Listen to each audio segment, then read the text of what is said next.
Bonjour. Merci de l'invitation à être là. Je suis très contente. Sébastien m'a présenté un peu hier en disant que j'étais l'autrice en résidence. C'est pourquoi je prenais frénétiquement des notes tout le temps. Mais je veux juste me présenter pour expliquer quelque chose. Parce que des fois, j'ai eu des discussions avec certaines personnes, puis on me demandait si j'étais artiste ou si je venais du milieu des arts. Et la réponse est non. Et pourquoi je le précise, c'est important, c'est que j'ai un peu un regard d'outsider sur le milieu des centres d'artistes. En même temps, je suis sur le CA d'un centre d'artistes, mais sur le CA, on n'est pas dans le quotidien, on n'est pas dans... Mais alors, il faut prendre mes remarques comme justement venant de quelqu'un d'outsider, mais en espérant que ce regard d'une personne de l'extérieur vous apporte quelque chose. Mais c'est ça, je voulais bien situer ma parole, mon intervention. Moi, je suis en littérature, en fait, en études littéraires, prof de littérature, écrivaine. Voilà. Donc, les présentations sont faites. C'est une réaction aussi, en ce moment, vraiment à chaud. Donc, j'ai pris des notes tout le temps. J'avais l'esprit qui bouillonnait. Hier soir, j'étais crevée. J'ai révisé mes notes. J'ai pris ce matin encore, bon, etc. Donc, c'est un retour, mais quand même assez à vif. Mais comme il a été dit hier, il va y avoir un texte produit dans les prochaines semaines. Et voilà. Donc, je vais parler, mais pour animer une discussion, en fait, avec tout le monde ici. Donc, à la fois les artistes invités, mais vous aussi. Faut pas, alors, je ne vais pas faire un exposé d'une demi-heure, hein.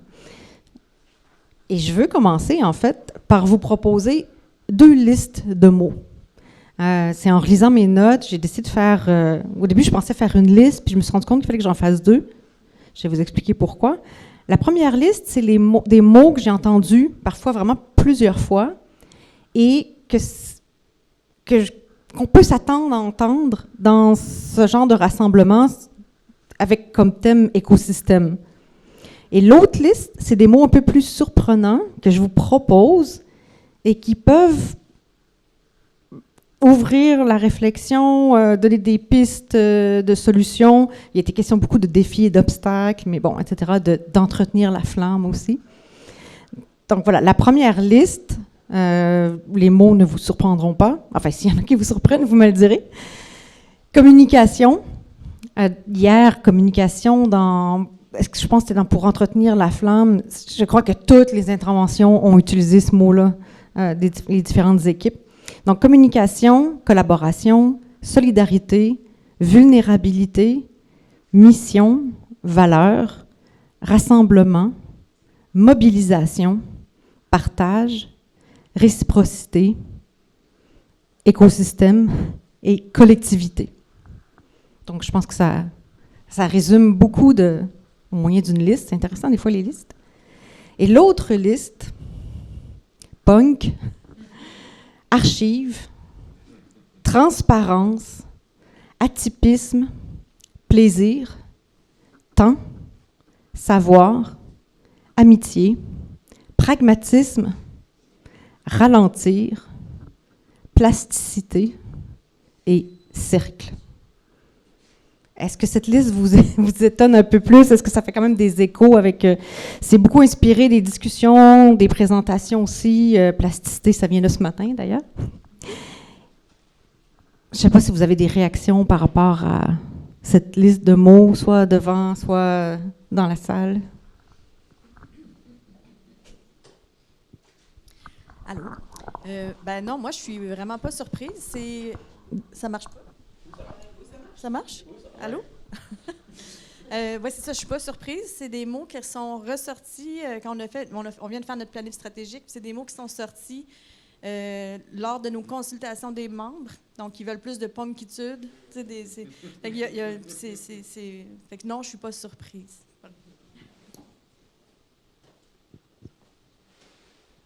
Ben, ce qui est intéressant par rapport à ça, c'est que il a été employé pour la première fois, c'est avec l'intervention de Yannick. Puis finalement, ça rejoignait, si je comprends bien, quelque chose qui vient des membres pour la planification stratégique. Ah, quand même, c'est pas mal. Bien, ça, c'est une chose aussi qui m'a étonnée de la cohérence de toutes les interventions. Puis il y a eu aussi un effet circulaire, il y a le mot cercle, c'est que Sonia Robertson, hier, a commencé avec un cercle d'ouverture. Et la dernière intervention d'Anne-Marie, vous formiez des cercles, en fait. Et j'ai trouvé vraiment que ça ouvrait et fermait les différentes activités. Puis ça, c'est des cohérences, ou en fait des rimes inattendues. Rimes, c'est que, je ne sais pas si vous connaissez l'écrivain Paul Auster, qui est décédé récemment d'ailleurs. Et il y a cette phrase qui me parle toujours beaucoup, c'est « parfois, les événements d'une vie riment entre eux ». Parce qu'il s'intéresse beaucoup aux coïncidences, Paul Auster et tout. Et là, ça, pour moi, c'était une rime, en fait. Le premier cercle et le dernier cercle. Voilà.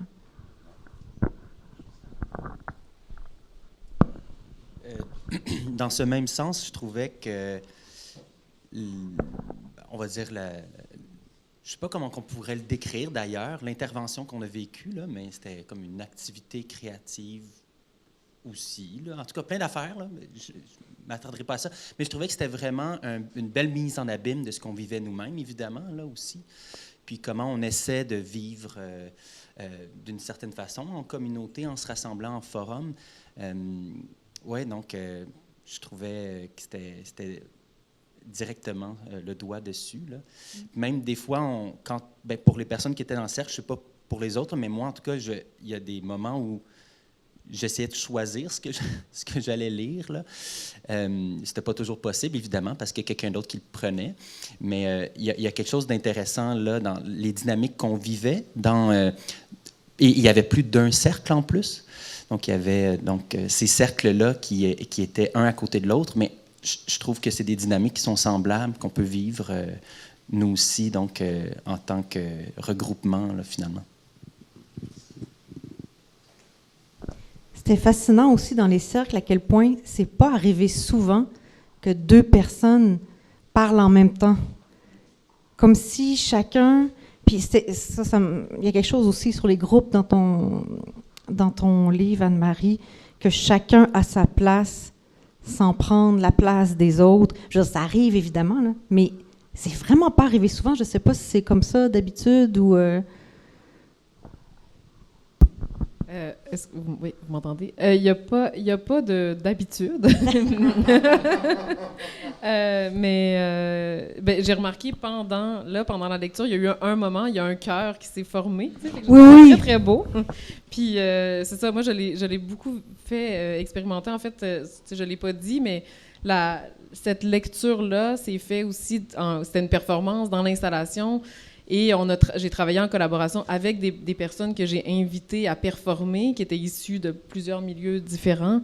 Puis, en fait, les personnes ont choisi les extraits qu'ils allaient lire. On s'est répartis ces extraits-là. Fait qu'il y a eu aussi ce que nommait Guillaume, un désir de lire quelque chose qui était près de soi. Mais des fois aussi, c'est intéressant de le lire quand c'est pas près de soi, puis de se projeter dans l'expérience de l'autre. Mais oui, il y avait des moments où on lisait en chœur. Mais c'est vrai qu'ici, il y a eu quand même beaucoup d'écoute, puis de voir qui allait parler, puis il y a eu des moments d'excuses. Ah, excuse-moi, j'ai commencé à lire en même temps que toi. Fait que, tu sais, ça montrait aussi comment, c'est ça, on était en phase. Bien, ce que je trouvais intéressant, c'est que l'idée de cohésion était, évidemment, dans les corps qui étaient dans la salle ici, les interactions, le fait de lire ensemble, mais je trouvais qu'il y avait aussi le côté intéressant de cette espèce d'accès à l'autre, parce qu'on relie des pensées d'autres personnes qui ont vécu des moments, puis drôlement, ça nous donnait l'impression de faire partie de l'intériorité de la personne ou de nous-mêmes vivre ce moment-là en le disant. Tu sais. Il y avait quelque chose d'intéressant aussi dans la suite de tout ça.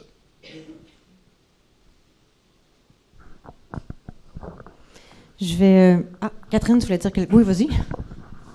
Peut-être rebondir un peu sur cette idée de ton intervention, Anne-Marie, de cercle aussi, parce que ce que j'apprécie beaucoup, c'est que dans la première liste, là, quand on parle de mobilisation, on parle de...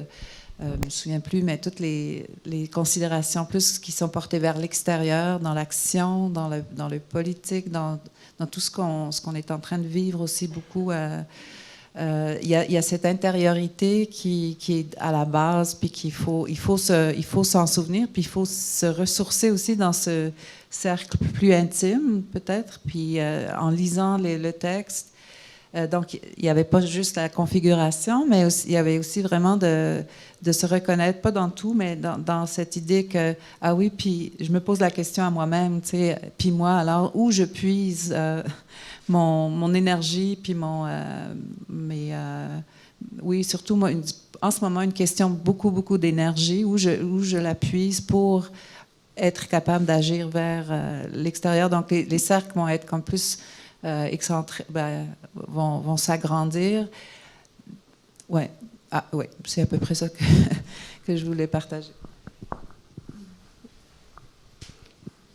Bien, sur le cercle, il y a un défi aussi, puis ça va m'amener au mot amitié, qui est revenu souvent, puis avec la dernière itération ce matin, qui est où est-ce qu'il est sur l'amitié, c'est pas nécessaire qu'on devienne des amis. Puis il y avait des belles choses qui étaient dites sur l'amitié hier, et pour moi, il y avait quelque chose de politique aussi là-dedans, d'aller... il y a des gens qui ont parlé de système d'oppression, d'injustice, de patriarcat. L'amitié, ça peut être aussi une force politique à opposer à au système patriarcal fondé sur la famille, hein, la famille traditionnelle là, patriarcale. Puis dans les interventions aussi, les passages à lire ce matin, il y en avait qui disaient que c'est une question de famille choisie, etc. Mais il y en a qui ont remis en question aussi hier ce mot d'amitié, en disant, en même temps, ça a été dit aussi hier, on n'est pas obligé d'être des amis. Puis j'essayais de réfléchir à tout ça en me disant, est-ce qu'un autre mot ou une autre manière de faire serait préférable? Parce qu'il y a toute la question de l'écosystème, d'un écosystème qui est fondé sur l'interdépendance aussi entre membres. Je regarde mes notes. Mais c'est un écosystème en même temps qui ne peut pas vivre en autarcie. Ça, c'est ressorti aussi ce matin par rapport au groupe. Puis cet écosystème, vous avez une histoire, un contexte historique, contre quoi vous êtes... pourquoi les centres ont été formés. Il y en était un peu question hier. Mais en même temps, un écosystème fait d'idéaux aussi. Là, ça, j'ai remarqué ça très fort. Là. Il y a eu même la question les mots utopie, hein, de trouver des solutions, penser, je ne sais pas comment a dit Anna hier, enfin je l'ai dans mes notes, là, mais d'une réflexion ou d'une organisation fondée sur l'utopie, ou c'était le 10e, tu sais, dans les 10 choses que tu as nommées à la fin, là, 10 solutions, il y avait l'utopie qui revenait aussi. Puis en même temps, on est malheureusement dans un système, je reviens au patriarcal, on est dans un système où il y a beaucoup d'injustices, d'oppression, d'inégalité. Ça ne va pas en s'améliorant, vous le savez. Et même si on est contre ce système-là, qu'on essaie de le déconstruire, de le remettre en question, on en dépend aussi. Le nerf de la guerre, c'est l'argent aussi. La question du financement, les centres d'artistes ne peuvent pas vivre non plus de bénévolat, et ça ne fonctionne pas. Donc, il faut jouer le jeu des subventionnaires un peu. Donc, comment résister à ce système-là tout en étant quand même en relation avec lui? Puis, c'est ça, je pense, un défi. Donc, vous avez parlé de plus de punkitude. Hein? Le punk, c'est défaire les codes. Il y a toutes les idées du do-it-yourself aussi. Puis, en même temps, en étant punk, on est aussi dans les marges. Puis un de vos défis, est-ce que j'ai compris, hein, là je parle beaucoup trop, vous me détromperez, mais un de vos défis, c'est d'être quand même en relation. Les relations entre vous, on voit que c'est visible, là, la communauté là, qui est entre vous, le désir de se rassembler, de se connecter, de communiquer. Puis vous avez parlé aussi de relations avec le dehors. Anna en a parlé, c'était beaucoup avec l'intervention d'Anna, les relations avec les musées, avec les galeries, que c'est pas évident, entre autres parce qu'il n'y a pas le même langage, il n'y a pas les mêmes valeurs. Puis en même temps, dans tout ce qui est précarité, vulnérabilité, il y a eu mes discussions aussi avec Sébastien et Catherine en préparation, là. Comment survivre dans ce système-là, comment développer une résilience, comment rester vivant. On dirait que ça passe par une ouverture sur ce dehors-là, si je me base sur l'intervention d'Anna, mais aussi sur certaines de vos réponses pendant l'exercice de dating d'hier. Et ça, c'est tout un défi. J'ai l'impression que vous avez devant vous, et que je comprends très bien, je pense, être punk, mais être en relation avec un monde qui ne l'est pas du tout. Je ne sais pas si vous avez des réactions par rapport à ça. Je ne sais pas qu'est-ce que vos membres demandaient, comment est votre réflexion en planification stratégique par rapport à ça. J'aurais comme à la fois un commentaire puis aussi une question pour les invités. Mon commentaire, c'est nous, à la centrale, on a cette réflexion-là, ce questionnement-là d'être parti d'une idée radicale à l'époque, puis cette définition de radicalité-là a évolué avec les années pour être de plus en plus inclusive. Puis, dans le temps, c'était punk, des lesbiennes qui partaient une galerie d'art. Et en même temps, avec les années, cette définition de punk, peut-être c'est un peu dilué avec, pas la hiérarchisation, mais l'institutionnalisation du centre d'artistes. Donc, nous aussi, on se pose cette question-là de comment conserver un esprit punk et radical au sein d'un organisme qui est institutionnalisé. Donc, c'est pas une réponse à ta question, mais plutôt une autre question à ta question. Et j'ai une question peut-être pour Anna. Puis ce serait... il y a un passage qui m'est resté dans ton livre. De cohésion. C'est une question pour Anna, mais un retour sur cohésion et un extrait qui m'est resté, puis c'est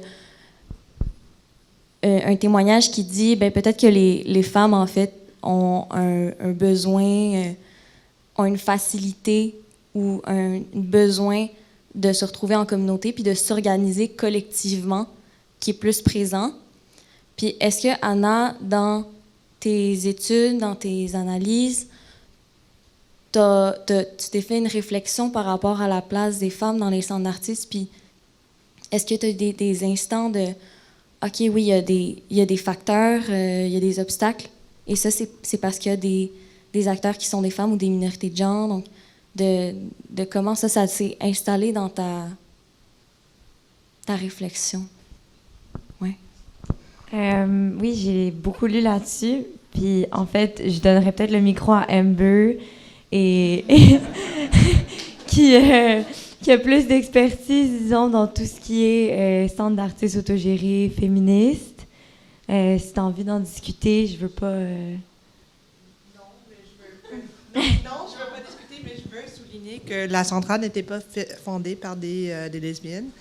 Ça a devenu un centre avec plein de lesbiennes, puis elles étaient peut-être même exclues au début, mais il y a des centres partout au Canada qui étaient fondés par des lesbiennes, qu'on ne connaît pas leur nom. Ça existe, on les trouve dans les archives, mais ce n'était pas la centrale, ou Gallery Powerhouse à l'époque. Puis je veux juste quand même souligner ça, parce que c'est important de noter que ça a devenu un centre plus queer, puis après un centre où il est maintenant, mais ce n'était pas l'enjeu à l'époque. Ouais. Oui, exactement. Ouais. Mais non, je vais te laisser répondre, puis j'ai eu le plancher l'année passée. Ça va. Non, mais je veux pas dire il y en a plus ou il y en a moins dans certaines communautés ou autres. Je pense pas que je suis assez experte sur le sujet pour dire ça, mais je pense qu'il y a un besoin de communauté quand même assez partout. Puis je pense que quand tu parles de punkitude dans la stratégie organisationnelle, ça me fait aussi penser justement à la hiérarchie horizontale qu'on observe dans certains centres. Donc, ouais, c'est ça.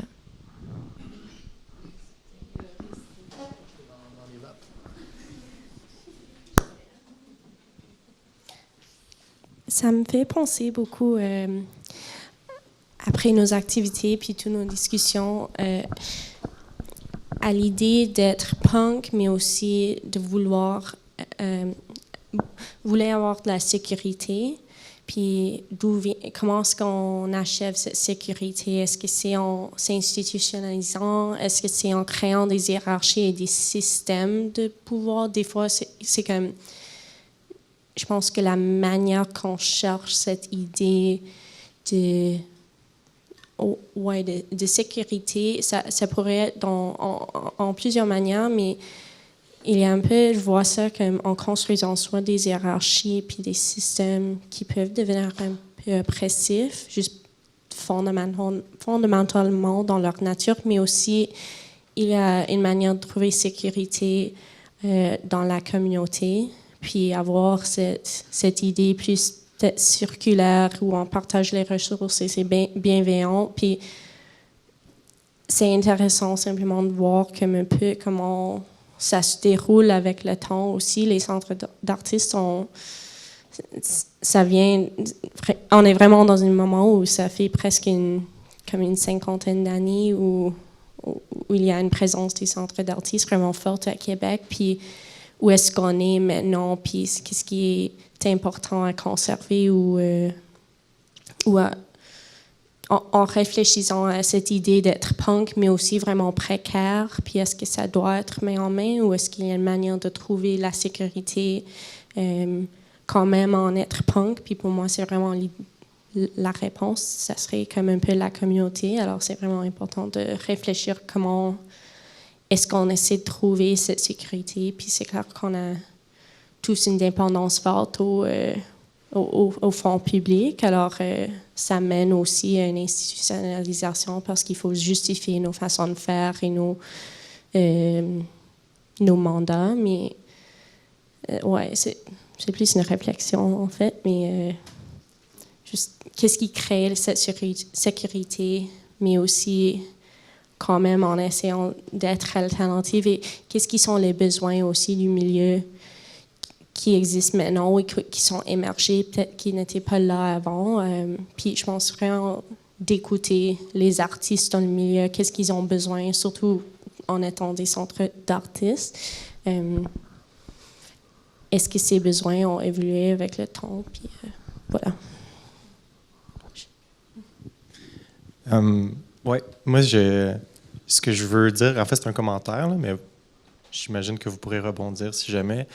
Puis je tiens aussi à dire que ça fait pas longtemps que je fais partie des centres d'artistes, donc il y a plein de naïveté et de réflexion à vif. Mais j'ai l'impression des fois que la dichotomie entre être punk, atypique, vouloir faire des affaires sur le fly, puis s'institutionnaliser, avoir des procédures, une structure, j'ai l'impression des fois que c'est comme ça s'est splitté en rôles dans les structures aussi. Je parle de mon centre d'artistes à moi. Il y a une direction artistique, une direction administrative. Je pense que, comme souvent, c'est de plus en plus difficile d'assumer les deux rôles, de à la fois rendre ça sécuritaire et donner des bonnes conditions de travail, puis à la fois avoir le même rôle de faire des affaires un peu flyées. Fait que je pense que ça s'en va vers là. J'ai l'impression qu'on n'a pas le choix de respecter les redditions de comptes de nos subventionneurs et de s'assurer que tout est spick and span au niveau administratif. Mais à la fois, on veut rester quand même assez en marge. Je sais pas. C'est comme ça va aussi avec les rôles qu'on se donne dans nos centres. Oui, c'est vraiment le défi, là, être dans les marges tout en ayant ce rapport de dépendance au centre. Puis là, il y a plein d'idées qui me venaient en vous écoutant là, les 2 dernières interventions sur la sécurité, mais aussi quelque chose qui est ressorti hier, c'est la reconnaissance. Pas entre vous, ça, je pense que vous la pratiquez, c'est pas... mais par rapport au public. Il y a quelqu'un qui a parlé hier de l'incompréhension du rôle des centres d'artistes, et c'est vrai que quand on n'est pas artiste, on ne comprend pas les centres d'artistes. Peut-être qu'il y a des gens qui ne savent même pas que ça existe, ou qui ne savent pas différencier d'une galerie, nécessairement, parce qu'ils passent devant un centre, ils voient qu'il y a une exposition. Donc, cette reconnaissance du public est vraiment à bâtir, en fait. Mais comment la bâtir, encore une fois, tout en voulant être punk, avec tout ce rapport à la marge? Je pose la question, mais j'ai pas de réponse, en fait, là, pour vous, là-dessus. C'est reconnaissance et visibilité. C'est vrai que je trouve dommage, là, c'est mon point de vue extérieur et d'outsider, que la mission des centres d'artistes soit pas bien comprise ou même pas connue, en fait.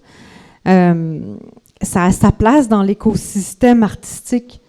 Hier, ça m'est apparu très clairement là, avec puis là encore, là, vous voyez ma posture d'outsider, avec l'intervention d'Anna. Les musées ont un rôle, les galeries en ont un, puis les centres d'artistes, c'est encore un autre. Donc voilà, il y a aussi un défi là. Donc il y a à la fois la sécurité dont parlait mademoiselle, dont je ne sais pas le nom, la sécurité qui est nécessaire quand on veut bien faire notre travail aussi, quand on veut bien exercer notre mission. C'est plus facile de l'exercer quand on n'a pas la précarité qui nous pèse sur les épaules. Enfin, en tout cas, je pense pour la majorité des gens, là. Disons, moi je suis comme ça, mais... puis si je veux on pourra y revenir, mais l'autre chose à quoi je pensais, c'est la question des femmes là, qui a été évoquée, parce que ce qui m'a vraiment marqué quand je suis arrivée hier matin, c'était la prédominance des femmes, en fait. Je m'attendais pas à ça. Je n'avais pas réfléchi, mais j'ai remarqué que ça m'étonnait, donc ça veut dire que je m'y attendais pas. Puis j'ai posé la question hier matin vraiment à une ou deux personnes comme « Mais c'est juste des femmes, tu sais. » Et je ne sais pas si c'est quelque chose à quoi vous réfléchissez, ça. Puis ce matin, dans les lectures de passages, il y a un passage, en effet, qui a été dit de manière collective, là, comme en chorale, là, je pense que ça a été évoqué. Et c'était le passage sur les femmes, justement, que les femmes... Je ne sais pas si je vais le retrouver rapidement, là. Et ça m'a marqué que ça soit ce passage-là qui ressorte. C'était page 4. Je l'ai noté, comme vous voyez. Oh oui, je suis organisée. Des fois. Ça pose la question de savoir si ce sont plus les femmes qui prennent des initiatives pour s'organiser en collectivité. Puis, c'est beau, cette force-là. J'y vois aussi un danger qu'on reproduit, les femmes, un rôle du soin et de la bienveillance. Quand la naissance du féminisme, là j'avais dit qu'on pourrait y revenir, puis encore une fois, je suis en train de parler. Le féminisme de la deuxième vague qui est né aux États-Unis dans les années 60, c'est qu'on se rendait compte que dans les groupes contestataires, en fait, l'inégalité entre les genres se reproduisait. Les femmes faisaient le café, alors qu'elles avaient envie d'action politique tout autant que les hommes. Même dans la scène punk, aussi, il y a une inégalité des genres qui était là. Les femmes ont dû évoluer dans une scène parallèle. Donc, ça revient toujours. Puis, je ne sais pas si je vais répéter le commentaire que quelqu'un me fait, mais je ne me rappelle plus c'est qui, donc je ne vais pas pointer cette personne-là. Mais quand j'ai dit, mais il y a beaucoup de femmes, puis il y a quelqu'un qui a dit, ben les hommes, pendant ce temps-là, produisent. Et, excusez-moi, c'est un peu... Et ça m'a fait peur, parce que je me dis, mon Dieu, on est encore prise là-dedans. Donc, c'est beau, oui, cette force d'organisation, de prendre soin des autres. On remarque aussi même là, dans nos rapports entre amis, là, disons quand on est un couple hétérosexuel, puis disons qu'il y a plusieurs couples hétérosexuels qui sont amis ensemble, qui souvent fait les liens pour organiser un souper, qui va téléphoner à l'autre. C'est souvent, très souvent, les femmes des couples. Là, on est dans l'hétérosexualité, évidemment, là. Je trouvais ça intéressant, l'idée des lesbiennes qui ont fondé plusieurs centres d'artistes. Là, ça, je ne savais pas. Et en même temps, comme tu dis, on n'a pas leur nom. Et souvent, le travail des femmes a été invisibilisé, des noms de femmes perdus dans l'histoire. Donc ça, je ne sais pas si c'est quelque chose à quoi vous réfléchissez dans votre organisation, cette prédominance. Donc voilà, c'était mes deux choses à lancer. Et désolée pour les hommes, je ne voulais pas vous attaquer. De ce que j'ai pu observer à l'imprimerie Centre d'artistes, donc je suis directrice de la programmation, puis évidemment, je m'occupe des formations, de nos activités, puis la force à l'imprimerie, c'est beaucoup nos groupes de travail. Puis de ce que j'ai pu constater les 5 dernières années, c'est que les personnes d'assignement femmes reconnaissent leur besoin d'apprendre en communauté, de se perfectionner, reconnaissent la force que le groupe apporte à leur pratique. Alors oui, il y a l'effet il y a le besoin de prendre soin, il y a l'envie de prendre soin des autres, mais je pense que la reconnaissance que l'apprentissage en communauté est plus fort que l'individu passe avant, en tout cas, de ce que j'ai pu constater. Alors voilà. Oui, puis merci d'avoir précisé assigné femme. Là, je n'ai pas dit, mais quand je dis femme, c'est personnes socialisées, assignées ou qui s'identifient comme femmes. Là. Voilà. Moi, j'ai envie d'y aller avec quelque chose de positif parce que nous, à l'Atelier Presse-Papier, on est majoritairement des femmes et on produit beaucoup. Et côté punk, etc., c'est le renouveau, c'est les jeunes, c'est faire des projets, puis sortir dans la rue, puis aller à la rencontre des autres. Ça, c'est beaucoup grâce aux projets territoriaux là, qu'on a, puis qu'on monte à chaque année, d'aller, disons, avec des nouveaux publics. Exemple, on a fait un projet avec la ferme Étier à un moment donné, et puis c'est d'aller les chercher. Puis c'est ça. Je trouve que c'est pas si... je pense qu'on est dedans quand même. Voilà, c'était positif. Merci. Si je peux me permettre un pas en arrière sur une autre intervention qu'il y a eu. Moi, je ne vois pas tant de contradiction, de dichotomie entre l'idée de vouloir conserver un esprit contestateur et avoir une forme d'organisation, de sécurité, puis de vouloir subvenir à nos besoins essentiels. Au contraire, je pense que même... ça me fait, quand même, je suis assez content qu'il y ait une prédominance sur l'idée du punk, mais peu importe. Mais c'est qu'il y a beaucoup cet esprit-là d'organisation quand même, de comment s'organiser avec peu de moyens, etc. Fait que pour moi, c'est pas nécessairement après juste mettre un feu d'artifice puis s'en aller en courant. Là, il y a comme... Puis je vais peut-être faire un petit parallèle avec la présentation de Yannick que j'ai beaucoup apprécié en passant. Cette idée-là de toujours être en relation avec soit, dans ton cas, une institution à l'université, ton rôle d'anthropologue ou d'artiste. Fait que toujours, comment justement, un petit peu pour faire le parallèle avec comment on fait pour être à la fois, avoir un pied dans quelque chose, puis garder une porte de sortie, ou puis au fond, dans cette idée-là de si on redéfinit les contours, on élargit les contours, mais qui en bénéficie? Est-ce que c'est équitable au final d'inclure un autre réseau avec les artistes? Fait que c'est quoi, quel genre d'impact on pourrait avoir positif non seulement en collaborant entre nous autres, mais aussi en ouvrant nos portes à d'autres domaines? Ouais, c'est ça. Je sais pas si... Oui, moi je voudrais bien rebondir là-dessus aussi, mais revenir aussi sur peut-être la notion qu'on tente de s'approprier sur la punkitude. Pour moi, évidemment, c'est pas une définition sous forme d'un état de chose ou une forme de quelque chose. Je tends pas à définir ça du tout. Je pense qu'on serait beaucoup mieux se situer dans quelque chose qui serait de l'ordre du processus, évidemment, parce que si on veut regarder les choses qui sont en devenir, si je comprends bien, tout le monde ici est dans une envie de changement et cherche à produire du changement, mais dans un changement qui se maintiendra en équilibre. C'est ce qui existe dans les écosystèmes qu'on appelle l'homéostasie. Évidemment, tous ces processus-là qui existent dans les organismes vivants, ils maintiennent les organismes en changement dans un environnement qui change aussi constamment. Fait que la punkitude, c'est pas un état ou une forme de quelque chose qui est arrêté. Si c'en est une, ça reviendra à un autre mot qu'Anne Martin a nommé, qui est la plasticité peut-être. C'est peut-être la forme de la plasticité qu'il faudrait nommer, que la philosophe Catherine Malabou a très bien définie par rapport aux formes du cerveau qui se reconstruisent à partir de traumas.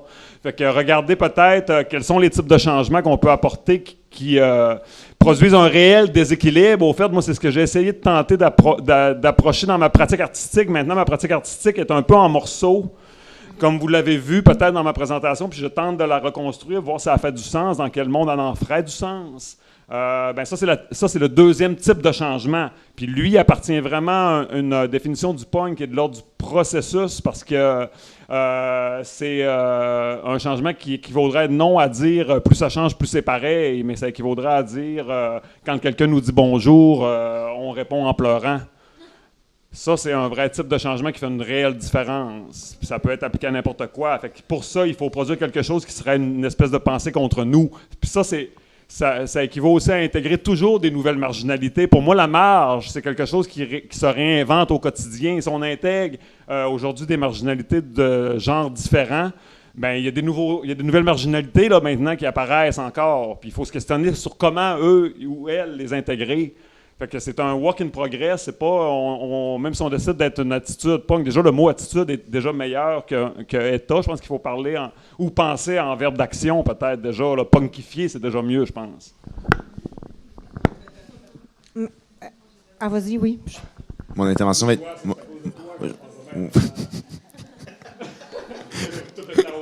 Oui, merci, mais c'est... justement, j'allais faire une intervention weird. Je profite d'être dans ton ombre, c'est qu'on a de la répartie.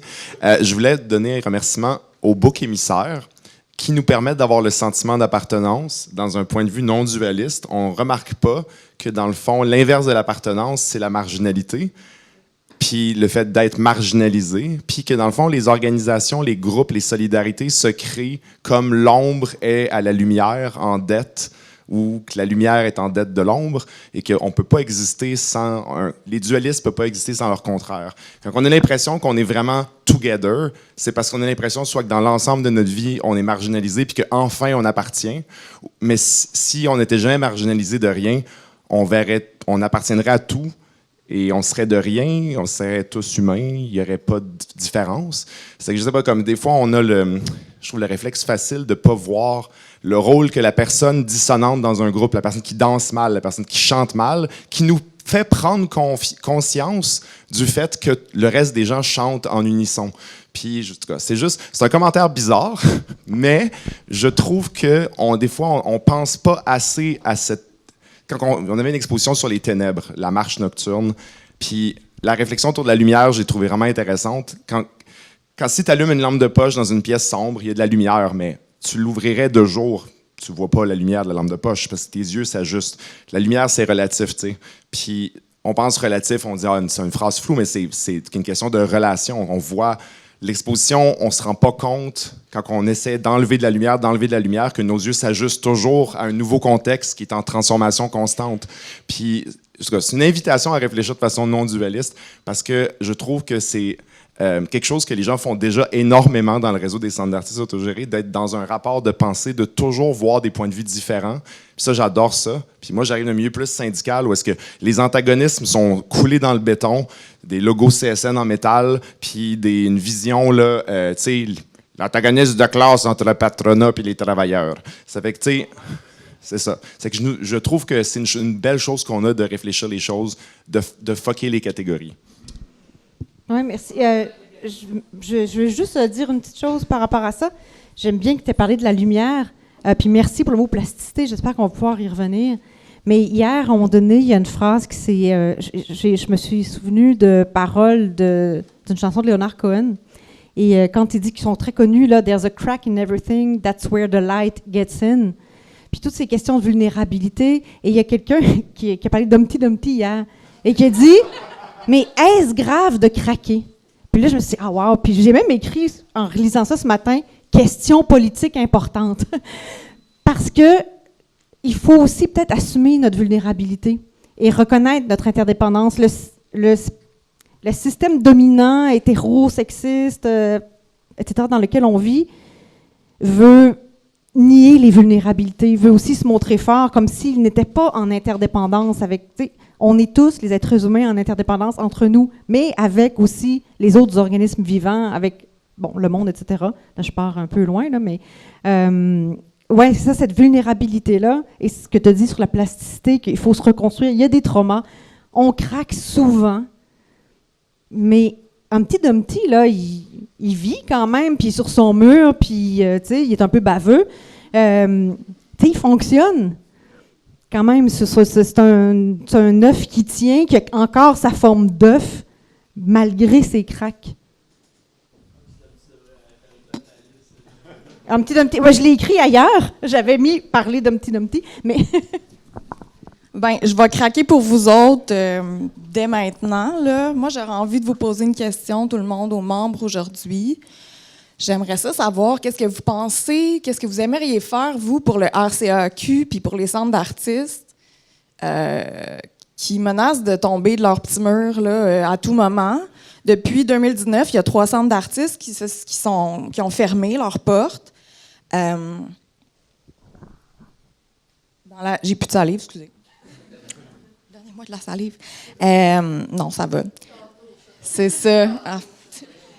Abreuve-moi. Et il y en a plusieurs qui viennent de se sortir la tête de l'eau dans les dernières années, très, très fort, qui ont travaillé vraiment, vraiment fort. Bravo à vous dans les centres en région qui avez sauvé vos centres d'artistes. Et, mon Dieu. Et merci au RCAQ de travailler tout le monde pour nous. Maintenant, j'aimerais savoir qu'est-ce qu'on peut faire pour le RCAQ, pour nous tous ensemble. J'aimerais ça vous entendre parce qu'on parle de nos valeurs depuis hier, ça fait du bien de se rappeler pourquoi qu'on est là, de se voir en personne, de voir des personnes qu'on n'avait jamais rencontrées, qui ont des nouvelles responsabilités dans des centres. Parfois, c'est vos premiers forums.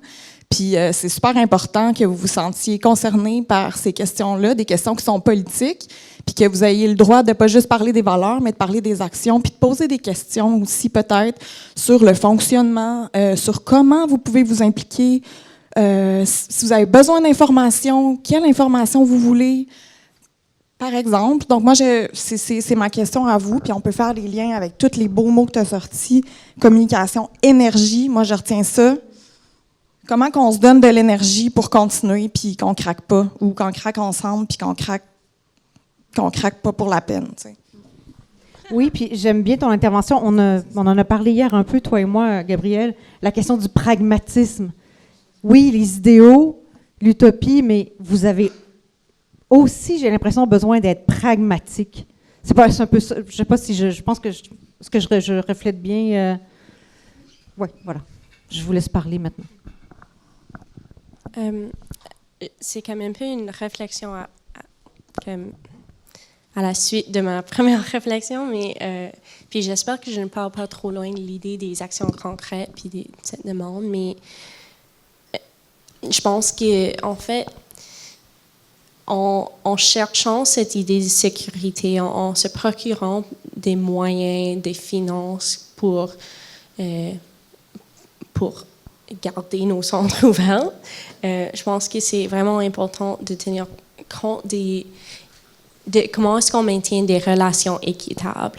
Puis est-ce que c'est important pour nous comme centre aussi d'avoir ces relations équitables, parce que dans le temps, quand les centres d'artistes sont formés, il y avait, oui, beaucoup de travail invisible, non payé, des heures simplement bénévoles, parce qu'il y avait cette action et ce mouvement collectif de vouloir représenter les artistes et donner cette visibilité. Puis au fil du temps, c'est comme, oui, ça s'institutionnalise plus, mais au fait, fondamentalement, ça a devenu, les centres d'artistes sont émergés dû à un besoin d'avoir des relations plus équitables. Et est-ce que ça se continue? Est-ce qu'on continue avec ces relations équitables, ou est-ce qu'on se reproduit ces mêmes relations de pouvoir en s'institutionnalisant?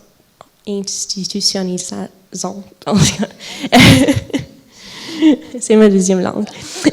Mais pour moi, c'est vraiment ce qui est souvent au cœur de ces discussions, c'est que oui, on est punk, oui, on a beaucoup de discussions au sujet du travail rémunéré, des conditions de travail, mais c'est vraiment cette idée d'équité. Est-ce que tout le monde se bénéficie d'une même façon, et est-ce que tout le monde a le même sentiment de réussite dans ces centres, avec les artistes et les membres et aussi ceux qui travaillent au centre?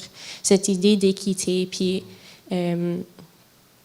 oui, puis ça ne se dit pas qu'on ne peut pas être punk avec plus de moyens, de ressources et organisations, mais c'est vraiment, est-ce qu'on maintient ces relations? Et je trouve qu'il y a beaucoup un mouvement vers des structures horizontales, justement, et je pense que c'est dû à cette réflexion de maintenir cette structure qui était au cœur de la fondation des centres d'art, d'avoir, c'est ça, de l'équité un peu. Puis, voilà.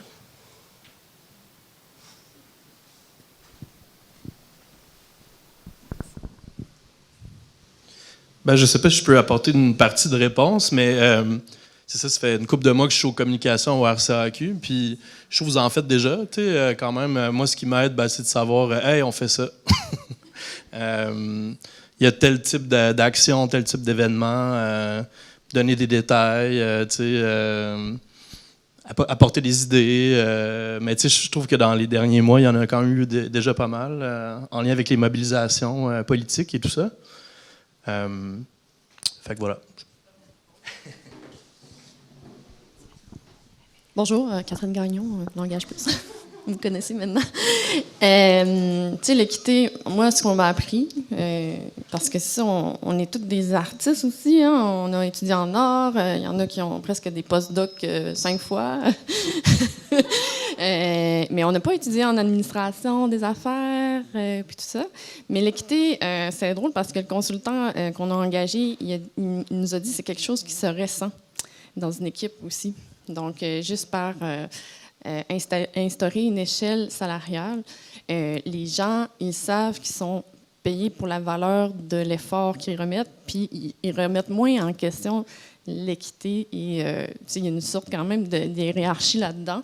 Puis le travail que Langage Plus a fait est assez colossal. Puis moi, je serais prête à partager ça, à reparler avec toi, Catherine. Puis je pense que ça pourrait être partagé, cette échelle-là, que nous, on a travaillé avec des comparables. C'est pas moi qui ai appelé les autres centres, là, c'est lui. Là. Fait qu'il a fait son étude de marché, puis on a fait un gros travail ensemble, puis il est toujours en contact avec moi. C'est quelqu'un de très généreux. Moi, je pourrais apporter ça.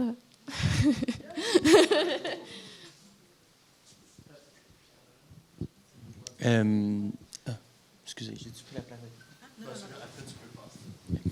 Ben, peut-être pour plus répondre à ta question, là, Gabrielle, moi, je me suis trouvé chanceux, choyé de faire partie des mobilisations qu'il y a eu. Évidemment, ça se passait à Montréal, là, c'était concentré là, puis ça,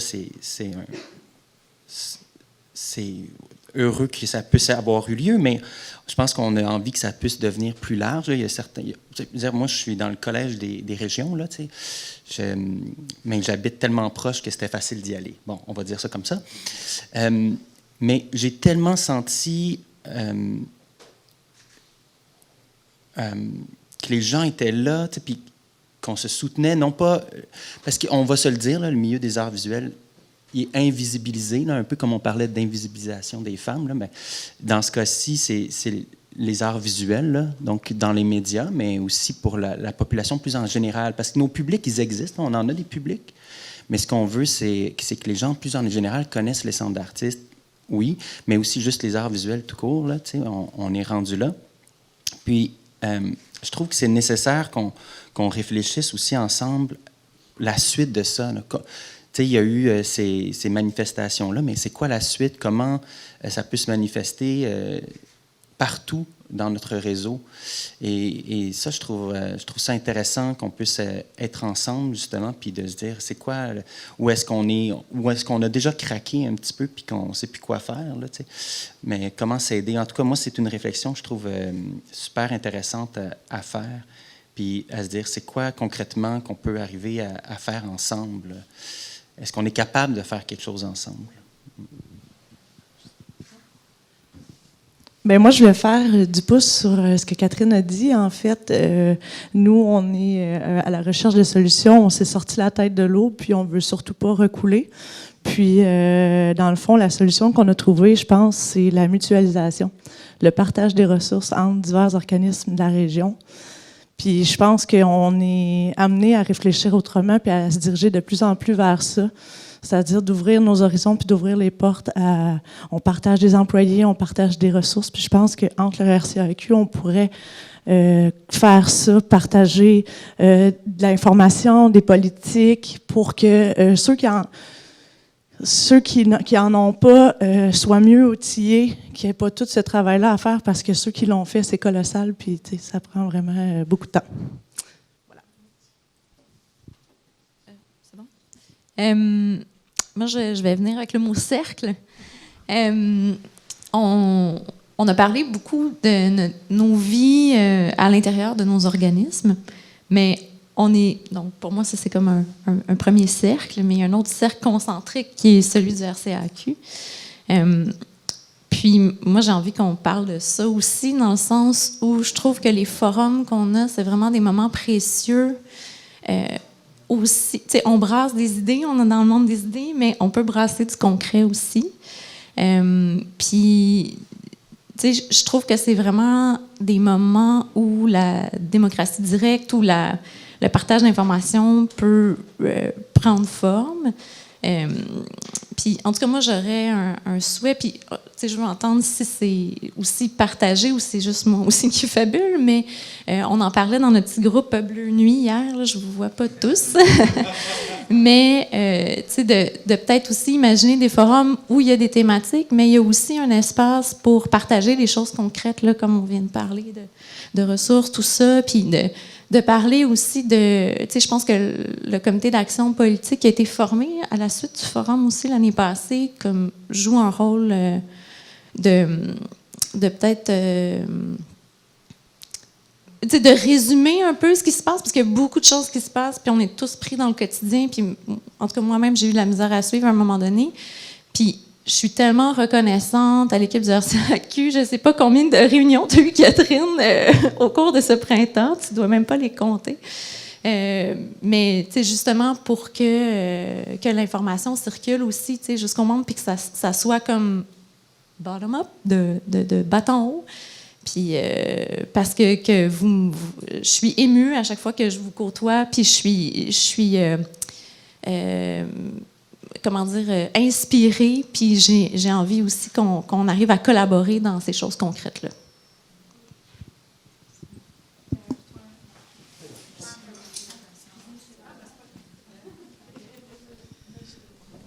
Bonjour, merci beaucoup pour vos interventions. Puis, on parlait justement de précarité, puis des fois on mentionne ces termes-là beaucoup sans vraiment, comme peut-être discuter de manière concrète qu'est-ce qu'on fait avec la précarité. Puis on parle de politique de rémunération, de quoi que ce soit. Puis nous aussi, on a fait une à SNRS, puis ça me ferait plaisir de vous la partager. Mais malheureusement, le constat était qu'on ne peut pas donner aux employés le salaire qui leur sont dus. Puis c'est pas évident à régler, c'est délicat à expliquer aussi aux employés, puis c'est pas très encourageant.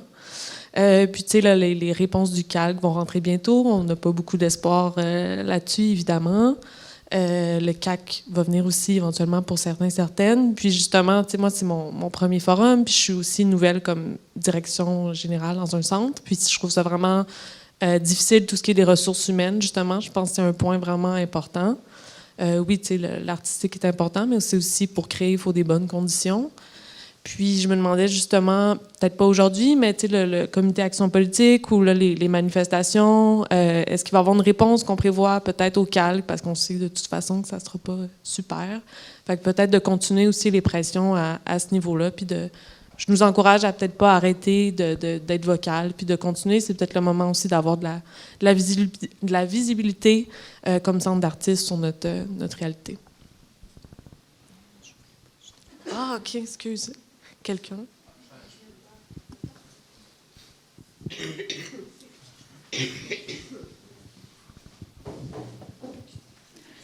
Oui, bien, c'est ça. Pour faire du pouce sur à la fois qu'est-ce que nous, on peut faire pour le RCAQ, puis répondre aussi à la mobilisation, il y a des choses peut-être très simples. Ben, en fait, moi, avant d'être directrice d'un centre d'artistes, j'étais dans le milieu du théâtre. Puis j'ai vu comment ça se passait quand on mobilisait, quand on manifestait, quand le milieu du théâtre sortait. ils sont ben, évidemment, c'est des acteurs, hein, fait qu'ils n'ont pas peur de s'exprimer en public puis de parler fort. Nous, dans le milieu des arts visuels, on est plus discret. Fait que ce que je nous inviterais à faire, c'est à être visible. Donc, évidemment, là, il y a des outils qui s'en viennent, mais multiplier les efforts pour être visible dans l'espace public puis auprès du public. Je sais que c'est pas si facile, mais on pitch, là. C'est le temps de sortir. On n'a pas à être gêné de rien. On est une belle gang. On a de quoi à dire, de super intéressant puis d'articuler. Fait que je pense qu'une chose qu'on peut faire, c'est vraiment d'être fier de nous puis de sortir encore plus puis de... Bon, c'est ça. Il va peut-être falloir que chacun fasse son plan de com, mais c'est ça. Sortons je veux dire de nos tanières, là, en tout cas. Mais c'est ça, exprimons-nous. Je pense que le c'est pas nécessaire qu'on devienne des amis, là. C'était dans un sens très, très professionnel. Puis je pense que qu'est-ce qu'il faut retenir, c'est que c'est nécessaire qu'on devienne des amis. Puis que tout le monde, tu sais, que c'est beau l'amitié qui est ici, c'est beau de se retrouver, puis d'avoir des liens entre des personnes de centre d'artistes, puis qu'il y a des forces, parce que je pense que c'est là-dedans que la force de la mobilisation va pouvoir se sentir. Puis que ce partage-là ensemble, puis cette transparence, puis je pense que l'appel à la mobilisation, tu sais, moi, je l'ai beaucoup senti de la part du RCAQ qui a appelé ses centres à se mobiliser, mais je pense qu'il faut aussi que les centres d'artistes appellent leurs membres puis leurs artistes à se mobiliser, puis que les artistes se sentent aussi acteurs de la voix qu'on peut porter au nom des centres d'artistes, puis que les centres d'artistes peuvent porter au nom des artistes. Fait que je pense que faut pas juste attendre à une grande mobilisation, mais il faut plein de mobilisations qui vont venir apporter cette voix, puis en parler, puis pouvoir en parler facilement, puis de plus en plus. Puis, en tout cas, j'essayais juste de revenir, mais je pense que l'amitié doit rester au cœur. Je vais répondre. Ce que je veux répondre, c'est que oui, entre vous, mais tu sais, Yannick a parlé de méostasie. Comment je t'ai appelé? Est-ce que j'ai dit Yannick? OK, Yannick a parlé de méostasie, et c'est pas bon, l'homéostasie, dans tous les cas. Oui, dans certains écosystèmes écologiques, là, arrive un élément extérieur qui perturbe et défait l'écosystème, mais votre écosystème, de mon regard extérieur, je le précise, a besoin, pour rester vivant, doit avoir une ouverture sur le dehors. Et c'est dans ce sens-là que je disais, c'est pas nécessairement, parce qu'aussi, un groupe d'amis, tout groupe, de parler de ça un peu, quand un groupe, c'est qu'il y a des exclus. Forcément. Et c'est beau, les groupes. Et il y avait ça, je trouve, dans ton livre, toutes ces ambivalences au groupe, toutes ces ambivalences, pardon. Donc, il faut, oui, l'amitié, mais pas l'homéostasie, et penser aussi en termes de partenariat. Et c'est là que c'est pas obligé d'être des amis. Ça peut se passer dans le respect, là, évidemment. Parce que sinon, on reste entre gens qui nous ressemblons. On est dans un effet de bulle où on partage les mêmes valeurs, et c'est ça. C'était pour ça, moi. Je ne dis pas de commencer à être des ennemis entre vous, évidemment. Moi, je voulais juste compléter ce qu'Anne-Martine a dit par rapport à l'homéostasie. Oui, c'est important par rapport à des structures. On parle comme Franck a dit, sur des dualismes entre individus et collectivités. Les structures qui contiennent des collectivités ont tendance à vouloir se reproduire à l'identique, elles. Donc, ils vont utiliser des processus homéostatiques. Puis pour ça, il faut importer quelque chose de l'extérieur qui va produire une rupture. Il faut se maintenir dans une espèce de dynamisme. Puis ça, il faut le nommer puis le trouver, ce dynamisme-là. Bien, il doit être en rupture avec l'état en changement qui se maintient, au fait, qui est homéostatique. Là. Je ne sais pas si vous me suivez là-dedans, mais...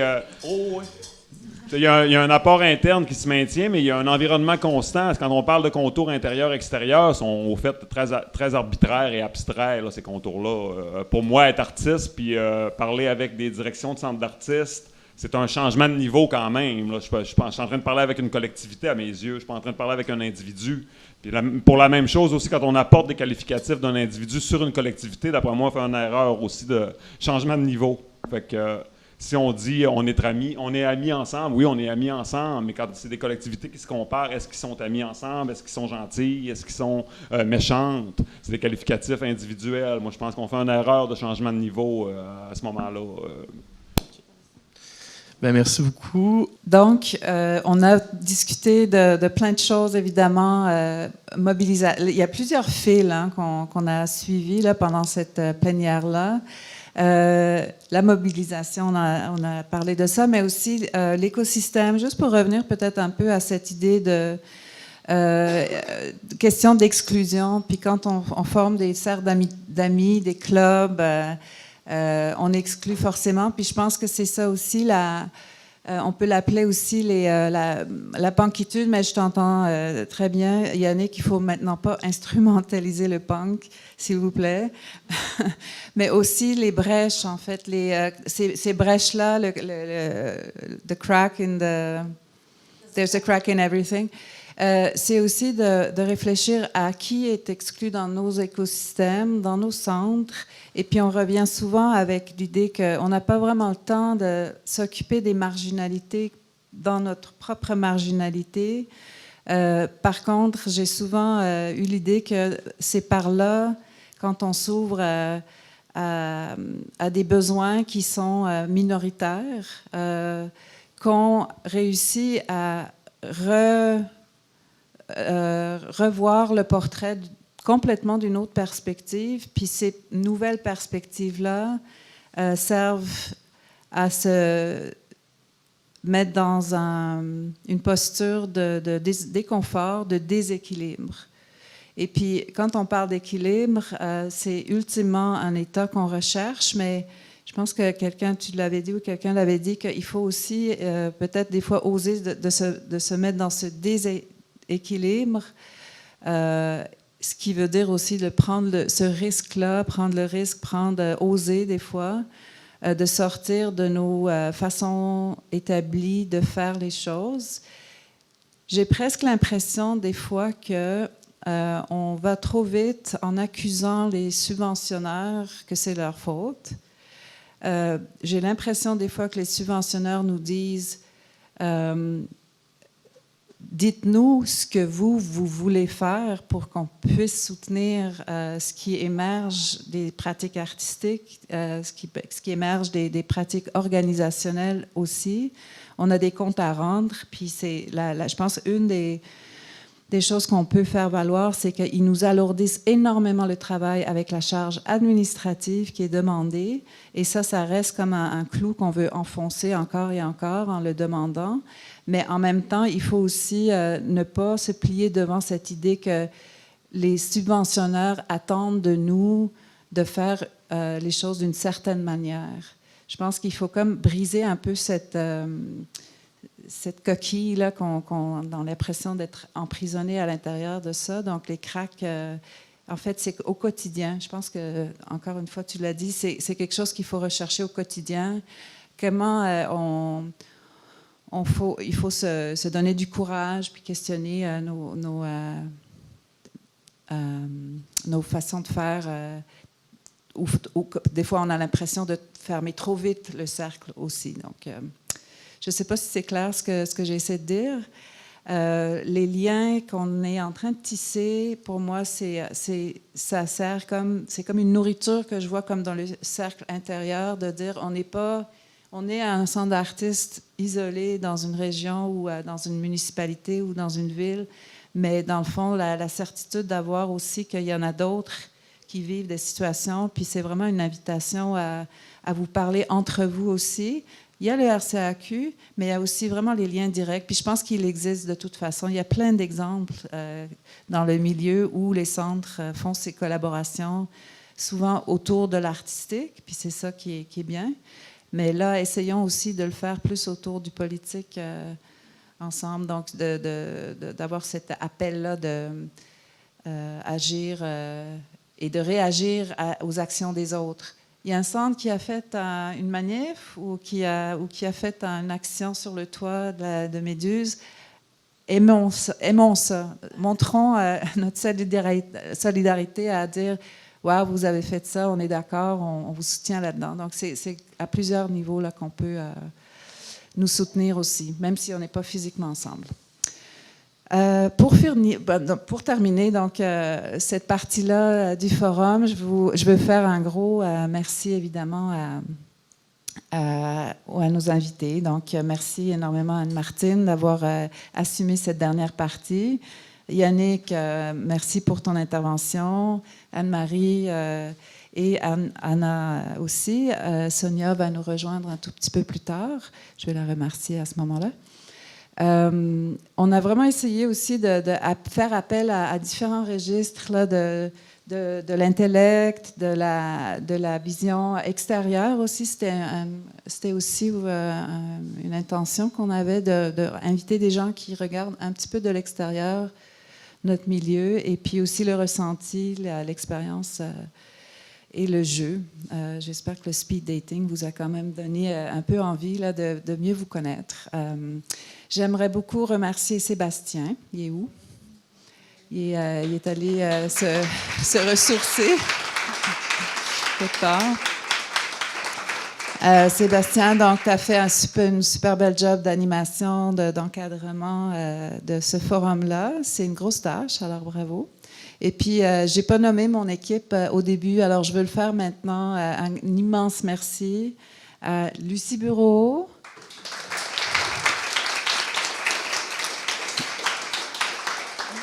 à Amélie Brisson-Darvaux, qui a pris les photos pendant le forum, à Renata Paciullo,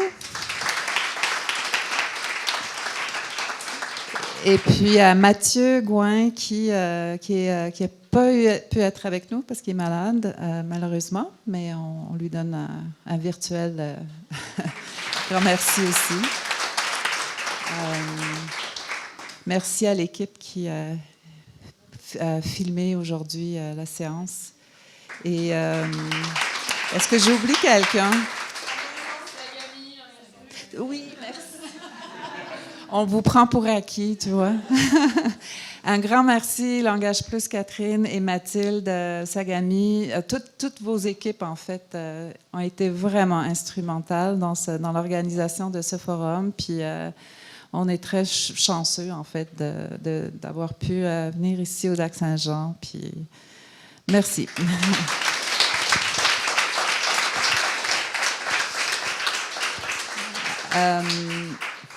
Le plus grand merci, je pense que c'est à vous autres, les membres, d'exister puis d'être avec nous.